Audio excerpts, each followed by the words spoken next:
In this section on the Cold War, we will be talking about conflicts around the world. As viewed as the map below, you can see that the areas that we will be focusing on are specifically Iran, the Congo, Angola, Latin America, and Indonesia as well. Conflicts around the world. Even though the Soviet Union and the United States did not fight each other, they did support opposing nations fighting one another in other parts of the world. In history, we call this a proxy war. Other words, a war instigated by a major power that does not itself become involved. Proxy wars usually involve the major nations supplying other nations with war materials and soldiers in order to fight their wars for them. These conflicts occurred in East Asia, the Middle East, Africa, and Latin America. The United States feared in what they used to call the domino theory, which would occur in these nations around the world. Now, according to the domino theory, if one country became communist, then all the countries around it would also therefore become communist. Follow the diagram below as I provide an example. In the eyes of the United States, China had now fallen to communism, and their fear was, now that China had fallen to communism, the rest of them would therefore follow along with each other. Think of it as this way. If you've ever played a game of dominoes, if you set the dominoes up the correct way and you knock over the first domino, the rest of them will inevitably fall thereafter. To prevent the domino theory from happening, the United States practiced a policy of containment. Look at the diagram to the left. I used the example of communism as Ebola, thinking back to prior current events earlier on in the year. Remember that no nation wanted the Ebola virus to spread. Therefore, if people had Ebola, we would put them in quarantine. So using the example of Ebola and quarantine, the United States therefore wanted to quarantine or contain communism itself and not allow it to spread. Therefore, the policy of containment is preventing the spread of communism to new places, only allowing communism where it presently exists. The USSR is often referred to in political cartoons as a bear. If you ever see this on the Regents, if you see a bear, in most cases, the country that it will be representing will be the USSR. The containment policy will cause the United States to become involved in communist conflicts around the world. The Cold War in East Asia. The Korean War, which started in 1950 and went to 1953, and is even this day considered the Korean conflict, happened directly after World War II. On June 25, 1950, North Koreans swept across the 38th parallel in a surprise attack on South Korea. Looking at the map below, the 38th parallel is right below Pyongyang and right above Seoul. North Korean troops had penetrated deep into the south. At this time, North Korea was occupied by the Soviets, while South Korea was therefore occupied by the United States. The Soviets gambled that the United States would not defend South Korea. Therefore, they supplied North Korea with tanks, airplanes, money, in an attempt to take over the peninsula. Again, this is a prime example of a proxy war. Truman's policy of containment was then therefore being put to the test, and Truman resolved to help South Korea resist the communist influence. In 1950, North Korea invaded South Korea with the goal of uniting all of Korea under a communist government. South Korea asked the United Nations to intervene. When the matter came to a vote to the Security Council, the Soviets were absent. As a result, the Soviet Union could not veto the UN's plan to send an international force to Korea to stop the invasion. A total of 15 nations, including the United States and Britain, participated under the command of Douglas MacArthur. Remember, Douglas MacArthur gained fame during World War II. Finally, in July 1953, the UN forces and North Korea signed a ceasefire agreement. The border between the two Koreans was set near the 38th parallel, again where the border was originally established in the first place. The Cold War in East Asia continued. In 1954, Vietnam was temporarily divided, exactly like it was during Korea. Northern Communist section was led by Ho Chi Minh, while the Southern non-Communist section was led by Nguyen Dinh Diem. The Southeast Asian nations were like a row of dominoes. The fall of one to communism would lead to the fall of its neighbors. Diem ruled the South as a dictator. Opposition to his government grew, and communist guerrillas called the Viet Cong began to gain strength in the South. While some of the Viet Cong were trained soldiers from North Vietnam, most were Vietnamese who hated Diem. Gradually, the Viet Cong won control of large areas of the countryside. In 1963, a group of South Vietnamese generals had Diem assassinated. But the new leaders were no more popular than he had been. It appeared that the takeover by a communist Viet Cong was all but inevitable.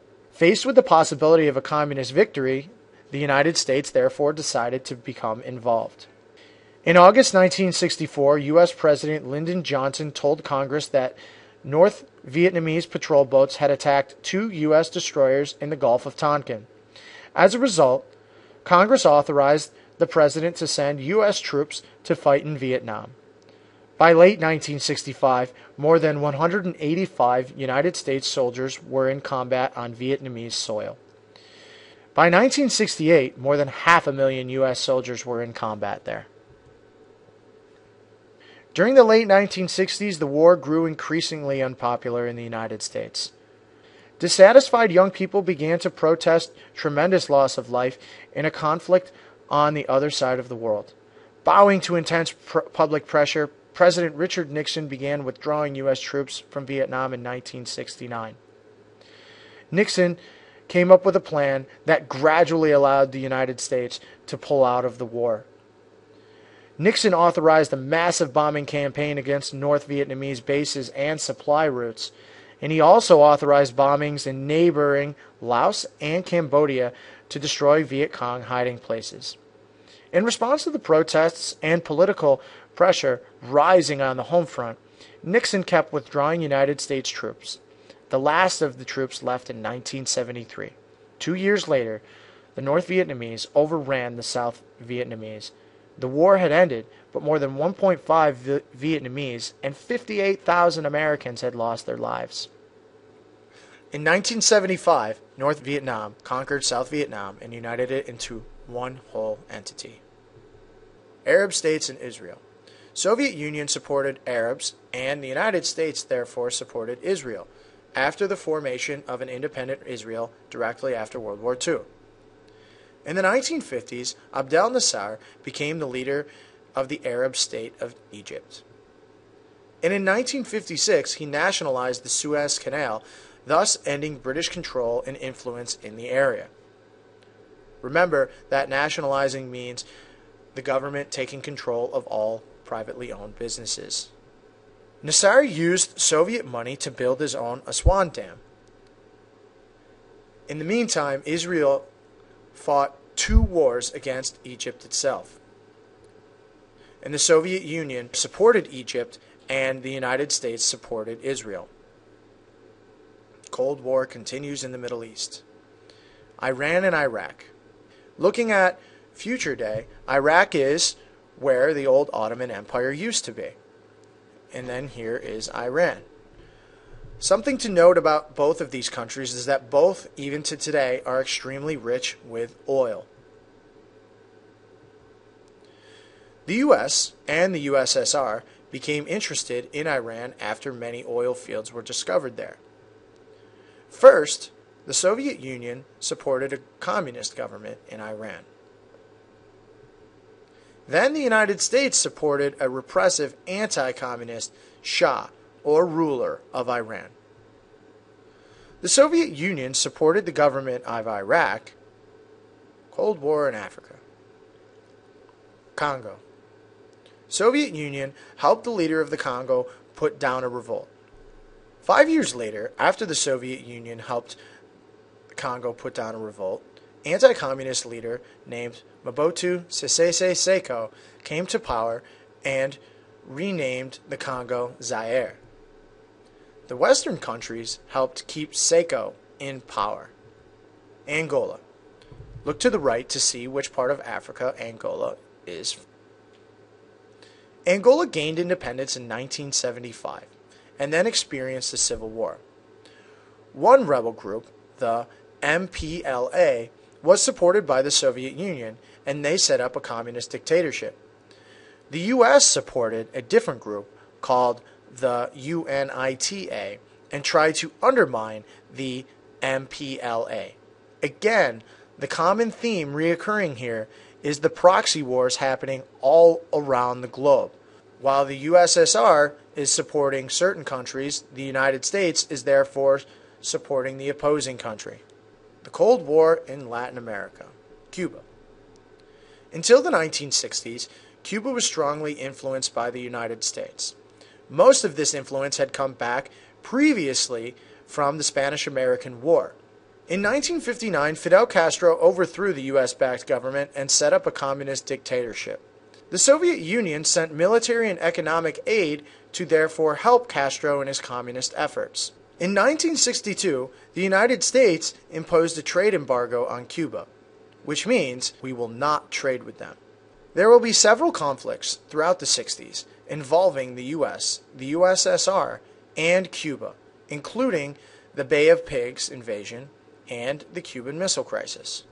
South and Central America. Throughout the Cold War, the U.S. and USSR will intervene in the governments of several countries in Latin America, including Chile, Nicaragua, Guatemala, and others, highlighted on the map to the right. Detente. During the 1970s, there was an easing of Cold War tensions between the U.S. and the Soviet Union under the leadership of Nixon and Brezhnev, as portrayed to the right on the cover of Time magazine. Detente. An easing of Cold War tensions between 1968 and 1979. Positives of detente were arms control talks and treaties, cultural exchanges, and trade agreements. As cultural exchanges happened during the Soviet Union therefore became more westernized. Some of the fun things that ended up going into the Soviet Union were music such as the Beatles. Detente came to an end in 1979 when the Soviets invaded Afghanistan. Look to the map to see the highlighted section of where Afghanistan is in the world today. The Soviet Union invaded in order to keep a pro-communist government in power. The relationships with the United States therefore deteriorated. Both countries began to increase defense spending to increase arms.